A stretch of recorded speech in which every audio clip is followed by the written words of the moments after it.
Okay, so we're going to talk about The Conjuring 3. So this is an adaptation of another case from the files of Ed and Lorraine Warren. So in the first movie, of course, set in 1971, we had the case in Rhode Island.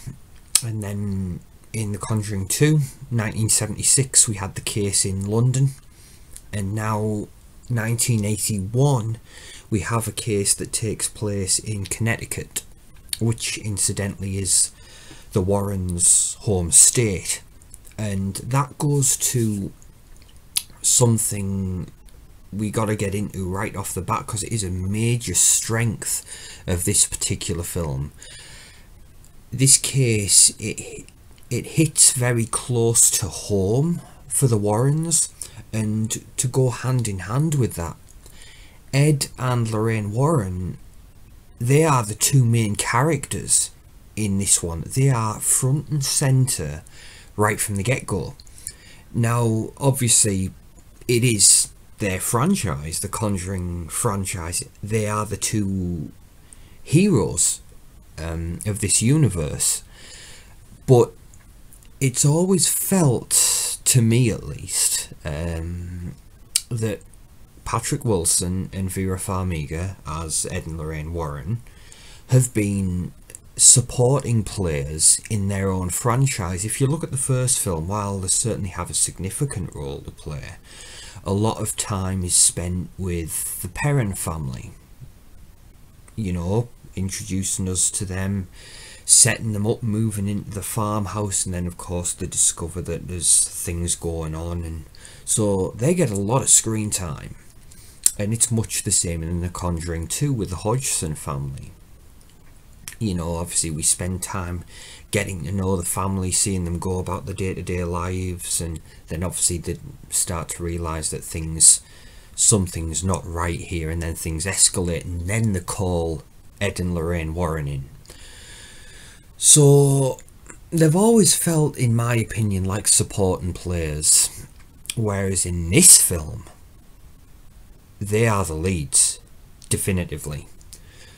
And that is one of the, you might say, the unique selling point of this film, is the amount of screen time that Patrick Wilson and Vera Farmiga get. So, obviously, 1981, this film doesn't waste any time, by the way. We get straight into it. Things are in full flow. It's the night of an exorcism. Obviously, the Warrens are helping this family. Their 8-year-old son's being afflicted. So obviously, it's the night of the exorcism. Father Gordon shows up, and we're going to do this thing. But obviously, things go awry. And what ultimately ends up happening, things really go south. And what ends up happening is the spirit isn't exorcised. There's a transference. It transfers from the 8-year-old boy into one of the other members of the family. Now here's the thing, because everything is basically going to hell in a handbasket. Things are flying around, people are flying around, people are being, knocked unconscious. Ed Warren, Patrick Wilson, he actually he ends up suffering a heart attack during the course of the exorcism. It's implied that it's caused by the spirit that they're dealing with. So obviously, while he's on the floor, he's the only one who sees what actually happens, i.e. the spirit transferring from one vessel to another. But of course, he's in the middle of having a heart attack, so he's in no position to do anything about it, and he can't exactly tell anyone. He can't go tap Lorraine on the shoulder and say, hey, did you see what happened there? No, he's dying for all intents and purposes. Luckily, obviously, they dial 911 and they're able to stabilise him, and he survives. But obviously he's out for a few days. And during this time, obviously, the vessel is just, shall we say, manifesting, and it's growing within its new vessel that it's taken over. So obviously it's just a matter of time before something horrible happens. So Patrick Wilson, obviously in ICU, intensive care, and then he eventually regains consciousness, and the first thing, obviously, he tells Lorraine what happened. So then Lorraine contacts the police and tells them there's a tragedy about to happen, because they know, obviously, there's going to be, you know, obviously this spirit, demonic spirit, it has murderous tendencies, to put it mildly. So whoever it possesses, you know, it's only a matter of time before they start piling bodies up. And sure enough, so obviously there's a murder that takes place by the guy who's possessed, and obviously he's apprehended by the police, put on trial, and then obviously it's up to Ed and Lorraine Warren to give evidence to support the claim of demonic possession. So obviously they have to, you know, retroactively go back and walk through the case, you know, go over things step by step, and like, what did we miss, you know, because obviously literally his life, because he, you know, he's potentially facing the death sentence. So obviously there's the stakes are high. So, but this is where it gets interesting, because we won't go into spoilers. It would be unfortunate to spoil this, but this is a very interesting film, because one of the things during the promotion of all of this, they've talked about how this is going to be a very different film from the previous installments. And obviously one thing that this film gets into is the idea of cults and Satanists, because it's ultimately revealed that this spirit was actually summoned by a Satanist. It wasn't as if the house was haunted to begin with when this family moved in there. It was like, no, there was actually totems, satanic totems placed with it. So basically they were cursed by a Satanist. So it adds a different, it puts a different spin on, it's a different kind of thing that the Warrens are going up against this time around. It isn't just like a haunting. And that's interesting, because obviously they're able to do some really creative stuff, because obviously when the Satanist is practicing the rituals, and you know, you get some really you know, you really get some very, shall we say, psychedelic, almost very trippy stuff. You know, you go, like when people are seeing things and you don't know whether they're actually there, you don't know what's real, you know. So and we have some really really intense moments in this, you know. One thing I will say, obviously there are some jump scares, to be sure, but it's not overly jump scare heavy. There's some, but they are few and far between, which is always nice, because when you go in for a film that's just jump scares, you know, it's and no substance, you get real tired real fast, whereas this actually has some substance, and there is some legitimate creativity on display in this. It's clear that, you know, it's a film made by horror fans. Obviously there are certain homages and references that are even in the trailer. Obviously there's a shot that's right out of The Exorcist when the priest arrives. He gets out the taxi and he's stood outside the house. You get that same visual from The Exorcist of Max von Sydow. And then also a sequence with a waterbed that's right out of A Nightmare on Elm Street 4, The Dream Master. And so you can see it's, you know, the people making it, because obviously James Wan produced this and worked on the story but didn't direct this time around. It's Michael Chavez in the director's seat, off of the case of La Llorona. So, but again, you know, it's a well done film, and you can see there's care and effort. This isn't a cash grab, you know, there's heart put into it. But one thing I will say, this film certainly does have a different vibe to the previous two Conjuring films. And there were parts when I was sat watching, there's some parts that don't work. I mean, for me, none of the Conjuring films have been perfect. There's always been certain gripes that I've had with them.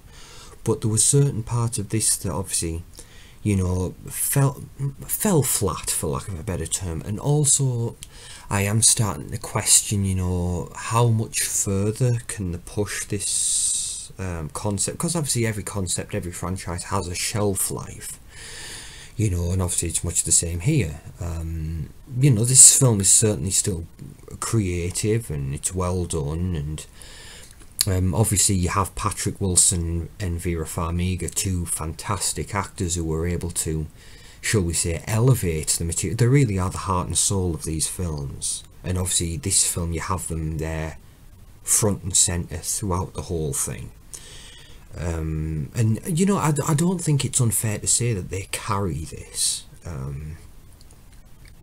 But yeah, I mean, yeah, this is just one thing I was thinking about, you know, like, is this concept starting to wear thin, you know? Like, I don't know how many more films. Maybe they could get one more decent film out of this and then call it a day, but even if they left this one as the last one, it might not be before time, you know? But again, still very enjoyable film. One thing I will say is, we were again, not to get into specifics, but as we got into the climax of the piece, it's essentially split up into two halves. You've got something happening over here and something happening over there. You've got what's happening over here, which involves Patrick Wilson and Vera Farmiga.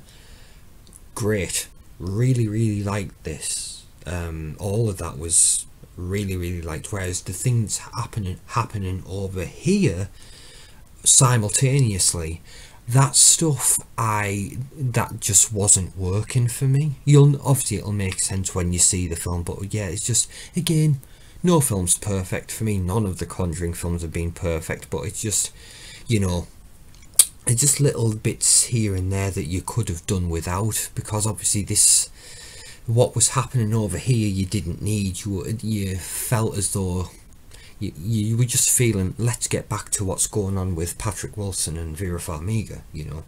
But there is some really good stuff in this, and it's an interesting film.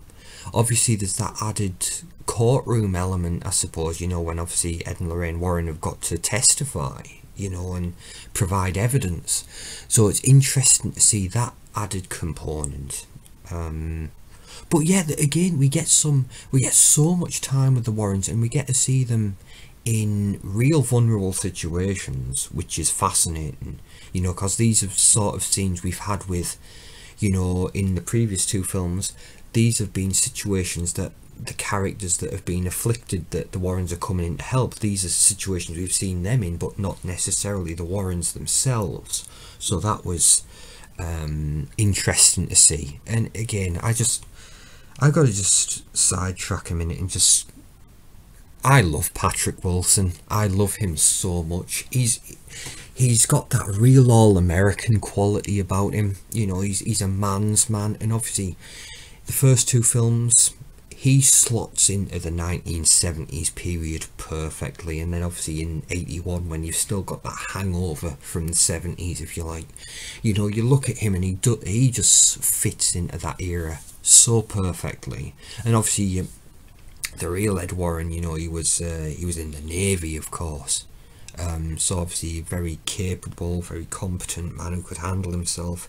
And Patrick Wilson really brings that quality. Like, there's parts in, you know, the first Conjuring, like when they're at the farmhouse and he's just, you know, we've got some spare time on our hands, so I'll fix up the car for them. And in the Conjuring 2, when he's fixing up all the plumbing and the pipework, you're like, yeah, I buy that Patrick Wilson's the kind of guy who can do all of that stuff. And again, he brings it here as well. And obviously you get all that stuff with him, you know, recovering from the heart attack as well. You know, it adds that, you know, that vulnerability there as well, which just, again, it's just an added element to throw into the mix. So you've always got that in the back, you know, as things are escalating and getting more and more out of control, in the back of your mind you're thinking, oh Jesus, I hope he doesn't suddenly keel over. You know, you got to watch him, you got to be careful. Obviously, you know, in reality Ed Warren didn't die until I think it was 2006, So obviously he's like, it's alright, he's still got 25 years left in him, he's gonna be fine. But you know, but yeah, again, really interesting film. There's really good things about this, but there are parts that do fall flat, certainly, if we were going to be critical. But yeah, I mean, again, either way, I think this would be a fine time to end it. You know, obviously it's wearing a little thin, but it's still quitting while you're still ahead. Maybe they could do one more. You know, obviously it's always great to see Patrick Wilson and Vera Farmiga as these characters, but we'll see what happens. Obviously, one of the great things about the Conjuring films, they've always made a little go a long way. They've never had particularly big budgets, so this is going to do just fine at the box office. And that goes to the whole thing as well. Again, well made. The way they create the time period, everything's brilliant. Some real nice stuff on the soundtrack as well. Obviously Joe Bashara came back to do the music again, really atmospheric, and there's some legitimately great atmosphere in this, and there's some really, again, going back to that Argento and Mario Bava use of colour, red lighting, all this almost psychedelic colours. There's parts of this where you think that's like a shot out of Suspiria or Inferno. It's beautiful. But again, real good creativity. And if we just think, it's, you know, we look at the history of sequels, as third installments go, yeah, this is a solid third installment for a franchise, I think, overall. But obviously, yeah, that brings us to a close. There's some really interesting things. The idea of incorporating cults and Satanists into this rather than just your typical haunting is a nice way to change things up, although there are still typical tropes that we've come to know and expect, certainly. And obviously Patrick Wilson and Vera Farmiga, as great as they've always been, continue, you know, they're not phoning it in, they're still giving 110%, which is great. And yeah, Michael Gervais, he does a fine job, you know, he does a fine job. Not overly jump scare heavy, which is good. Showed some really good restraint and subtlety, which was good. But yeah, it's certainly worth seeing. But that wraps this up. I enjoyed it. Please feel free to share your thoughts in the comments, and of course if you were debating whether to see this, hopefully this has proven useful and helped you to make a decision. Thank you for listening to me ramble. I wish you guys all the best, and I will see you next time. Thank you everybody. Bye bye.